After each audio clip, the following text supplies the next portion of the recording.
欢迎来到明星新闻 MKN Star News 频道，请订阅频道，所以大家不要错过当天最热门的新闻。我们今天的时事通讯包括以下内容：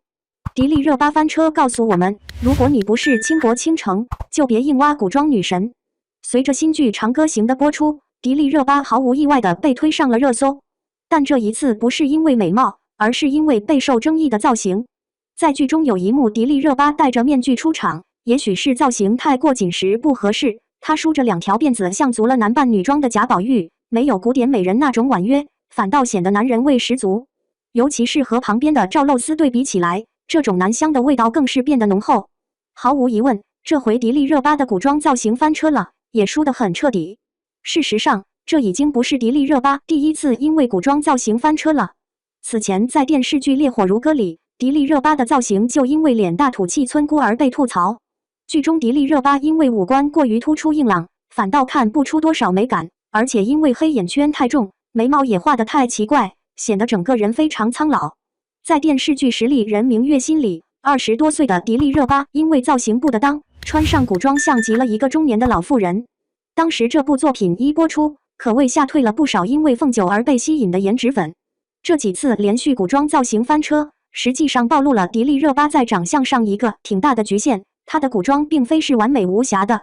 从长相气质上来看，迪丽热巴的确是一个大美女，不管是身材还是颜值，在娱乐圈都是独树一帜的存在，这也是她能够出圈走红的重要原因。颜值是娱乐圈的敲门砖，这句话一直都不假。但迪丽热巴的长相也有个硬伤，就是五官过于硬朗，不够柔和，而且还有点异域风情的感觉。因此，如果造型没有做好，或者化妆出现了问题，就会显得她整个人有种男扮女装的感觉，没有半点古装女神的美感。此前在《三生三世十里桃花》里扮演的凤九，算得上是迪丽热巴最成功的古装造型了，灵动可爱，整个人显得灵气十足。凤九的成功塑造也给迪丽热巴带来了很高的路人缘，奠定了她之后成为当红小花的基础。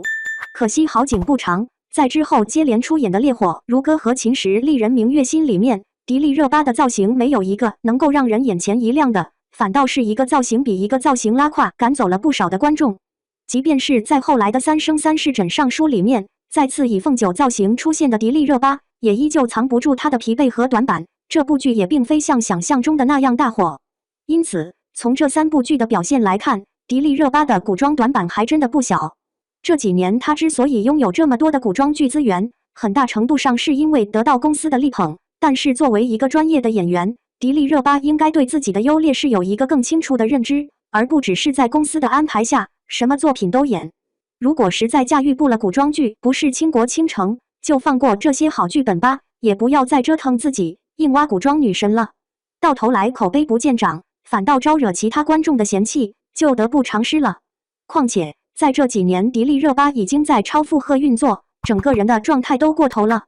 此前，娄艺潇就曾透露过，迪丽热巴从走红那一天起，已经连续4年没有好好休息过。所以从她近几年的古装剧里面可以看出，迪丽热巴的黑眼圈还是非常明显的，而且整个眼睛也没有了以前的那种灵气，显得比较疲惫。一个演员如果只是在不断的输出而没有输入的话，迟早有一天会被掏空，变成一个纯粹背台词的工具人。当然，其实不只是迪丽热巴，当红小花杨紫也有这样的问题。在最近的2场活动上，杨紫的状态都非常糟糕，而根据她自己透露，在赶这场活动之前，她已经连续通宵排了好几场戏，连觉都没得睡就匆匆赶来了。事实上，如今很多当红明星的烦恼就是，他们大红大紫的同时，也就意味着没有了自己的休息时间，一味在赶拍影视剧的进度，到头来把自己的灵气都耗光了，拍出的古装剧也就没有灵魂了。